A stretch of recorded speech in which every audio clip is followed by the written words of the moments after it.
전쟁이 끝이 났어요. 심판도 끝이 났죠. 그리고 저의 재건도 끝이 났어요. 새 하늘과 새 땅을 창조하신 거죠. 이제는 뭐만 남았죠? 승전 잔치가 남아있는 거죠.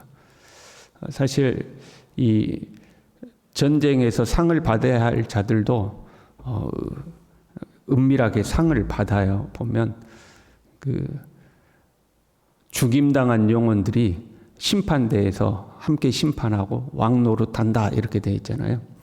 그러니까 전쟁 중에 순교당한 영혼들이 사라지지 아니하고 다시 살아서 오히려 왕 노릇하는, 끝까지 믿음을 지킨 자들이 함께 왕 노릇한다 이렇게 기록되어 있죠. 그것도 다 정리가 됐어요. 이제 잔치만 하면 되는 거죠. 그런데 이 전쟁으로 보자면 일종의 승전 잔치거든요. 승리하고 나서 하는 잔치인데 그것을 혼인 잔치라고 하고 있는 거죠. 왜 혼인 잔치라고 했을까 하는 거죠. 지금 21장 1절에서 8절까지만 보더라도요, 하나님과 우리의 관계가 세 가지나 나와요. 2절에는 신부라고 해놓고 3절에는 백성이라고 되어 있고요, 7절에는 아들이라고 되어 있죠. 하나님과 우리의 관계가 왕과 백성의 관계, 신랑과 신부의 관계, 아버지와 자녀의 관계, 이 관계가 다 나오거든요. 셋 다 중요하죠. 그러나 그 중에서 공적인 관계는 왕과 백성의 관계죠. 그렇잖아요. 왕이라는 것 자체가 공적인 신분이잖아요. 하나님과 우리의 공적 관계, 또 어떻게 보면 가장 많은 비중을 차지하고 있는 관계가 왕과 백성의 관계죠.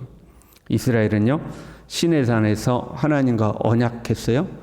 나는 너희의 하나님이 되고 너희는 내 백성이 될 것이다 하고, 이스라엘이라는 민족 전체가 하나님과 공식적으로 언약을 맺은 관계가 왕과 이제 백성의 관계였습니다. 이 성경 전체를 통해서도 하나님이 우리의 왕 되심을, 우리가 하나님의 백성됨을 강조하고 있죠. 그래서 예수 그리스도를 왕 중에 왕이다 이렇게 하잖아요. 우리는 그의 백성이 된 거죠. 이 왕이신 하나님이 다스리는 나라가 하나님의 나라고, 우리는 그 하나님의 통치를 받는 하나님의 백성으로서 살아가게 되는 거죠. 그래서 왕과 백성의 관계 굉장히 중요하죠. 아버지와 아들의 관계도 굉장히 중요하죠.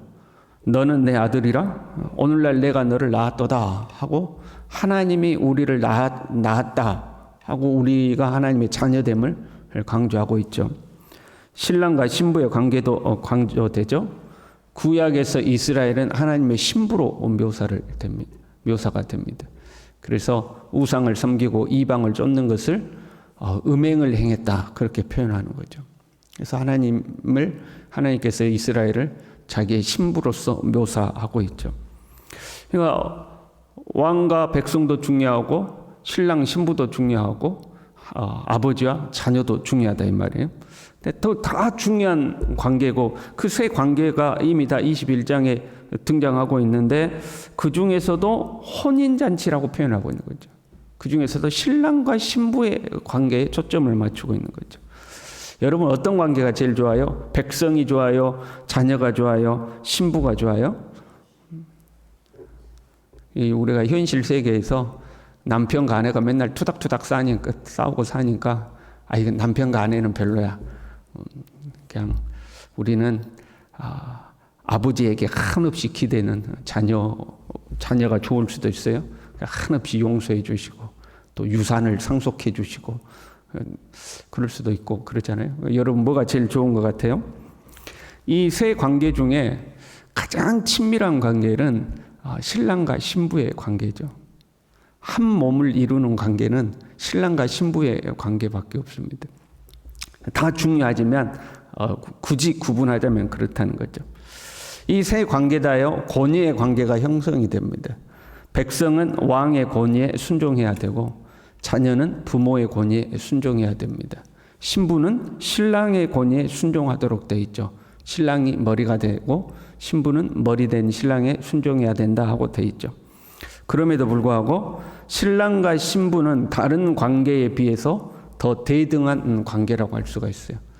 굳이 우리가 그림을 그려본다면 왕과 백성, 이제 수직의 관계가 되는 거잖아요. 왕 있고 그 밑에 백성이 있고 부모가 있고 그 다음에 자녀가 있고 되잖아요. 근데 부부는 신랑이 있고 신부가 있고 이렇게 되는 거죠. 수평의 관계가 더, 안 그래요, 여러분? 신랑 신부도 수직 관계예요. 세 관계가 다 권위의 관계가 형성되지만 그 중에서도 신랑과 신부는 좀 더 대등한 관계가 돼요. 하나님께서 그만큼 하나님의 백성을 지금 귀하게 여기시는 걸 말하는 거예요. 신랑 신부로 대하는 것은요. 결혼식을 한다고 해봐요. 여러분, 결혼식을 하면 신랑이 빛이 나요, 신부가 빛이 나요? 신부가 빛이 나잖아요. 우리 현실 세계에서도 신랑 입장해놓고 신랑은 그냥 투벅투벅 들어오고 나서 신랑 입장할 때는 음악도 빠른, 경쾌하고 빠른 게 빨리 들어오라는 거죠. 근데 신부는 천천히 이제 사무사무 천천히 하고 신부가 가장 빛이 나잖아요. 지금요, 혼인 잔치에 있어서도 신부를 주인공으로 내세우는 거죠. 혼인 잔치에 신부를 주인공으로 내세우는 거예요. 우리는 우리의 일상을 살고 신앙생활하면서 가장 중요한 게 하나님의 영광이잖아요. 하나님의 영광을 드러내는 삶이잖아요. 그런데 지금 요한계시록 마지막 날에는 하나님이 우리를 주인공으로 내세우시는 거죠. 신랑을 주인공으로 내세우고 있는 것이 아니라 신부된 교회를 지금 주인공으로 내세우고 있는 거예요. 그래서 혼인잔치예요. 신부가 주인공인 혼인잔치를 보여주시는 거예요. 그래서 오늘 우리가 읽은 본문도 보면 신랑의 모습은 묘사하지 않고 신부의 모습만 딱 묘사를 해놓죠. 신부를 아름답게 꾸며놓고 갖은 보석으로 꾸며놓고 그 신부의 모습을 드러내고 있는 거죠. 그래서 혼인잔치란 하나님께서 그 하나님의 백성 또 주님의 몸된 교회를 얼마나 귀하게 여기시는가를 보여주시는 거예요. 그래서 혼인잔치인 거예요. 왕과 백성이 될 수도 있고 부모와 자녀가 될 수도 있지만 하나님께서는 성도들을 존중하고 성도들을 드러내고 계시고 이 잔치의 주인공으로 성도들을 나타내는 거죠. 그래서 혼인잔치라고 하시는 거예요. 그러면 이 혼인잔치의 신부는 누구인가? 지금 어린 양의 신부를 우리가 읽은 본문에서 보여주는 거죠. 우리가 알기로 신부란 누구죠? 성도된 우리가 그리스도의 신부죠. 우리 한 사람 한 사람이 주님의 신부입니다. 그래서 우리의 옷을 더럽히지 아니하고 순결을 지켜야 하는 거죠. 그런데 본문은요, 어린 양의 아내를 네게 보이리라 하고서요, 10절에서요, 하나님께로부터 하늘에서 내려오는 거룩한 성 예루살렘을 보이니, 이 예루살렘이 어린 양의 신부인 거예요. 예루살렘 성이 어린 양의 신부다 이렇게 기록하고 있죠.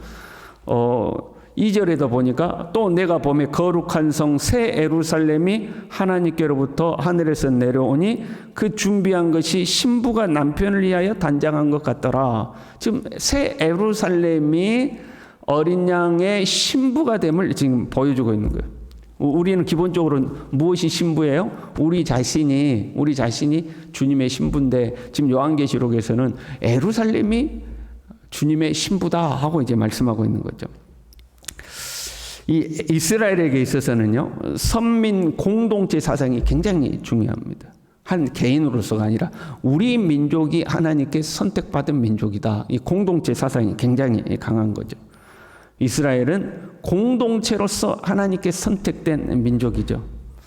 그래서 우리가 구약 성경을 읽어보면 이스라엘을 하나의 인격체로 이야기를 하는 그 공동체를 하나의 인격체로 보는 거죠. 처녀 이스라엘아 뭐 이런 식으로 해서 이스라엘아 이스라엘 자체를 하나의 인격체로 보는 거죠.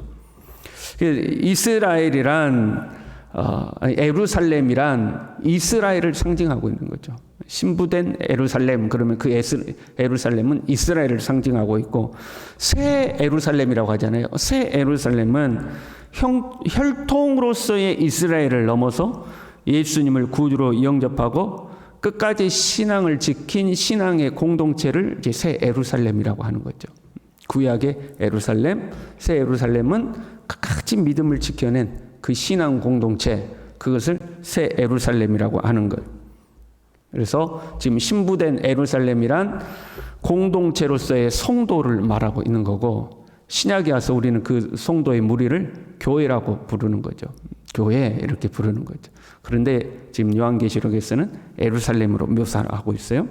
근데 그 성이 보니까 참으로 이제 아름답게 꾸며놨어요. 12보석이 있고 진주문이 있고 그러잖아요. 이제 어떤 분들은 그 보석 하나하나의 의미를 막 부여해요. 홍만호는 뭘 상징하고 녹보석은 뭘 상징하고 항옥은 뭘 상징하고 그러는데 그럴 필요 없어요. 그냥 신부를 아름답게 꾸몄다 이제 이렇게 생각합니다. 신부를 우리가 신부 화장하고 드레스 입고 또 뭐 목걸이도 하고 귀걸이도 하고 하잖아요. 그처럼 신부를 아름답게 꾸몄다는 것을 의미하죠. 그럼 여러분 생각해봐요. 성이 아름다웠다. 예루살렘 성이 아름다웠다. 그 무슨 의미예요? 만약 우리 교회를 멋지게 막 정말 아름답게 잘 꾸몄어요. 그럼 그 교회 참 아름다워. 그렇게 이야기할 수 있겠잖아요. 그 교회 참 아름다워.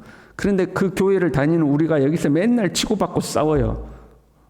그러면 사람들이 그 교회 참 아름다워 해요, 안 해요? 아무리 아름다워도 아름답다고 하지 않는 거죠. 성이 아름답다. 예루살렘, 새 예루살렘 성 아주 기가 막히게 아름다워 하는 것은 그 성에 있는 사람들이 아름답다는 걸 의미하는 거죠. 그렇잖아요. 성이 아름다운 게 아니고 예루살렘으로 상징되는 성도들, 사람들이 아름다운 거죠. 성에는 12문이 있는데 문들 위에는 이스라엘 12지파의 이름들이 기록되어 있고 12기초석에는 어린 양의 12사도의 이름이 기록되어 있어요. 그 무슨 의미일까요? 12지파는 구약을 말하는 거고 12사도는 신약을 말하는 거죠. 신구약에 구원받은 성도들을 의미하고 있는 거예요. 그래서 예루살렘이라고 한 거예요. 교회라고만 하면 구약은 교회적 의미에서 가지고 있지만 조금 더 낯설잖아요. 구약은 예루살렘이 하나님의 도성으로서의 상징이죠. 그래서 예루살렘이라고 해놓고 그를 또 새 예루살렘 이렇게 하고 있는 거죠. 신구약의 성도들을 의미하죠. 그 예루살렘의 크기를 봤더니 12,000 스타디온 이렇게 되어 있어요. 우리의 길이로 한 사람은 약 2,400km라고 그래요. 2,400km면 우리나라가요, 저 제일 남쪽 마라도에서 함경도 제일 끝에, 우리 지도 보면 제일 끄트머리 있잖아요. 북한 제일 끝에 함경도 끄트머리까지 하면 1,100km 정도 된다고 그래요. 그 길이의 2배 정도 되는 거죠. 2,400km 정도 되면 2배 정도 되는 거죠. 그러니까 엄청 길이 긴 거예요. 당대 이스라엘 사람들의 생각으로는 엄청난 길이인 거죠. 2,400km라고 하면 엄청난 길이인 거죠. 그러나 그것은 실제적 길이를 말하는 건 아니죠. 그렇잖아요. 요한계시록에 나오는 숫자들이 실제 숫자를 말하는 건 아니니까. 그것보다 더 중요한 것은 정육면체라는 것이죠. 16절에 이렇게 돼 있어요. 그 성은 네모가 반듯하며 길이와 너비가 같은지라 그 갈대자로 성을 측량하니 12,000 스타디온이요 길이와 너비와 높이가 같더라. 그러니까 길이와 너비와 높이가 같다는 것을 반복해서 이야기하는 거죠. 정육면체다 하는 거죠. 이 정육면체는 이스라엘 백성들은 완전한 구조로 생각한 거예요. 하나님의 임재가 있는 구조라고 여기고 있어요. 왜냐하면 지성소가 정육면체예요. 하나님의 지성소를 정육면체로 만들어놨어요. 예루살렘은 하나님의 임재가 있는 완벽한 장소다. 이것을 상징하고 있는 거죠. 지성소에 하나님의 임재가 있듯이 새 하늘과 새 땅에 있는 새 예루살렘, 그리스도의 신부된 새 예루살렘은 하나님의 임재가 있는 완벽한 공간이다. 그런 의미예요. 그 예루살렘에는 성전이 따로 없다. 왜요? 하나님과 어린 양 자신이 성전이라는 거예요. 보세요. 이스라엘이 있고 구약 성경에는요. 그 예루살렘이라는 성이 있고 예루살렘 성 안에 성전이 있고 그 성전 안에 지성소가 있고 그 지성소가 하나님의 임재하는 장소죠. 공간적인 의미로 보면 굉장히 좁은 장소잖아요. 예루살렘이 있고 그 안에 성전이 있고 성전 안에 지성소가 있잖아요. 그런데 새 예루살렘은요. 예루살렘 전체가 성전이라는 거예요. 예루살렘 전체가 따로 성전이 없는 거예요. 왜? 그 하나님과 어린 양 자체가 성전이신데 그 어린 양의 빛이 그 예루살렘 안에 가득하다는 거죠. 예루살렘이 곧 성전이고 성전이 곧 예루살렘이라는 거예요.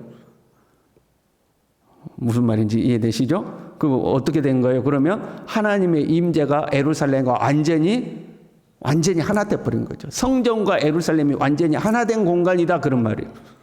그것이 곧 뭐예요? 신랑과 신부의 온전한 연합을 의미하고 있어요. 하나님과 교회가 완전히 하나 됐다는 거예요. 성전과 뭐 거의 딱 구분이 없이 완전히 연합해 있는 거예요. 신랑과 신부가 하나 되듯이 내가 너 안에, 너가 내 안에가 완전히 이루어진 것이다. 그것이 새 예루살렘이다 하는 거죠. 그래서 혼인잔치로 비유하고 있는 거죠. 신랑과 신부가 하나 되듯이 하나님과 교회가 완전히 하나 된 공간. 그것이 새 예루살렘인 거죠. 우리를 주님의 신부로 여기시는 중요한 이유가 이 연합에 있는 거예요. 혼인잔치라고 말씀하신 중요한 이유가 이 연합에 있는 거예요. 마지막 날 주님의 나라에서는 완전한 연합이 이루어지는 거죠. 우리가 주님 안에, 주님이 우리 안에 완벽한 연합이 이루어지는 것이 새 예루살렘이고 그것이 혼인잔치다 하는 거죠. 우리는요, 이 땅에서도요, 주님과 연합해야 돼요. 물론 새하늘과 새 땅에서의 연합만큼은 완벽하지 않겠죠. 그렇잖아요. 아직 우리는 제약이 있는 이 세상에 살고 있으니까. 그럼에도 불구하고 예수 그리스도가 우리 안에 성령으로 오시고 우리 주님과 하나 되어서 주님과 동행하는 삶을 우리는 매일매일 살아야 되죠. 무엇보다도 주님의 신부로서 세속에 우리 자신을 더럽히지 아니하고 순결을 손상시키지 아니하고 거룩한 신부로서 오늘도 살아가는 우리 모두 될 수 있기를 바랍니다. 기도하겠습니다. 하나님 아버지, 우리를 신부로 삼아주시고 주님과 온전한 연합을 이루게 하시는 하나님의 은혜에 진심으로 감사를 드립니다. 주님의 나라 새하늘과 새 땅에서 온전히 주님과 연합하는 그 날에 이르기까지 오늘도 주님을 내 안에 온전히 모시고 내가 주님 안에, 주님이 내 안에 거하시며 주님과 동행하고 주님이 우리를 어디로 인도하는지 순종하고 세상으로부터 우리 자신을 지켜서 우리를 더럽히지 아니하고 주님의 거룩한 신부로서 온전히 살아갈 수 있도록 우리 모두를 붙들어 주시옵소서. 예수님의 이름으로 기도 올리옵나이다. 아멘.